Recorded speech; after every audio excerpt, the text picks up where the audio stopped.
আসসালামু আলাইকুম। চলে আসলাম আরেকটি রেসিপি নিয়ে।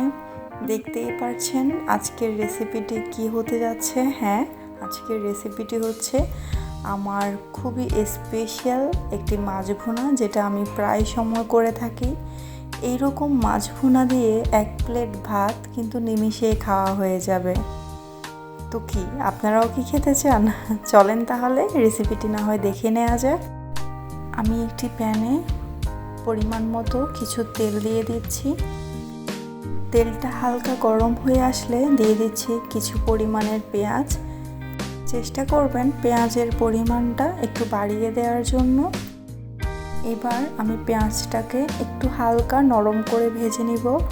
খুব বেশি ভাজার প্রয়োজন নাই, জাস্ট পেঁয়াজটা একটু নরম হলেই চলবে। পেঁয়াজটা একটু নরম হয়ে আসলে এখানে আমি এখন মশলা দিয়ে দিব।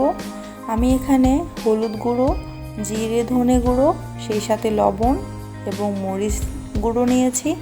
সব মশলাগুলো দেওয়ার পর আমি এখানে হাফ কাপের মতো পানি দিয়ে দিচ্ছি, এতে করে আমার মশলাটা যাতে পুড়ে না যায়। এখন এই সব কিছু আমি একটু মিক্স করে নিচ্ছি এবং এই মশলাটাকে আমি একটু কষিয়ে নেব। দেখতেই পারছেন আমার মশলাটা খুব সুন্দরভাবে উপরে তেল ভেসে আসছে, এর মানে আমার মশলাটা কষানো হয়েছে। এই পর্যায়ে এখানে আমি প্রায় 1 টেবিল চামচের মতো দিয়ে দিলাম টমেটো সস। এই সব কিছু আমি আবারও একটু মিক্স করে নিচ্ছি। এখন আমি মশলাটার মধ্যে দিয়ে দিচ্ছি আগে থেকে আমি কিছু মাছ ভেজে রেখেছিলাম। সরি, এটা আমি আগেই স্কিপ করে গিয়েছি। এখন মাছগুলি দেওয়ার পর মশলার সাথে মাছগুলিকে খুব আলতোভাবে আমি একটু নেড়ে চেড়ে মিক্স করে নিচ্ছি। এই কাজটা খুব আলতোভাবে করতে হবে। সব মাছের পিসগুলি দিয়ে আমি মশলার সাথে নেড়ে চেড়ে এটাকে চুলার আঁচটা ছোট করে আমি একটু কষিয়ে নিয়েছি। এখন এই পর্যায়ে আমি এখানে প্রায় 1 কাপের মতো পানি দিয়ে দিচ্ছি। আমি এখানে পানির পরিমাণটা খুবই কম দিচ্ছি, যেহেতু মাছটা আমি ভুনা করব, তাই আমি পানির পরিমাণটা একটু কম দিলাম। এবং সেই সাথে আমি এখানে কয়েক পিস টমেটো এবং সেই সাথে কয়েকটা কাঁচামরিচ দিয়ে দিব।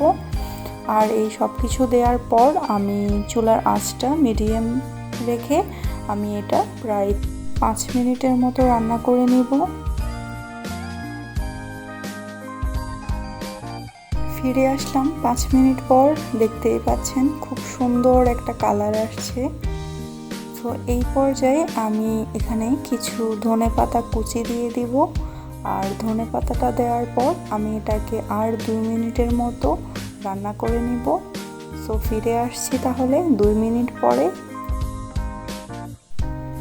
দেখতেই পাচ্ছেন দেখতে কত সুন্দর কালারফুল হয়েছে।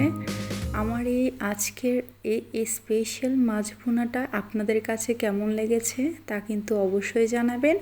আজ তাহলে এখানেই বিদায় নিচ্ছি। ভালো থাকবেন সবাই। আসসালামু আলাইকুম।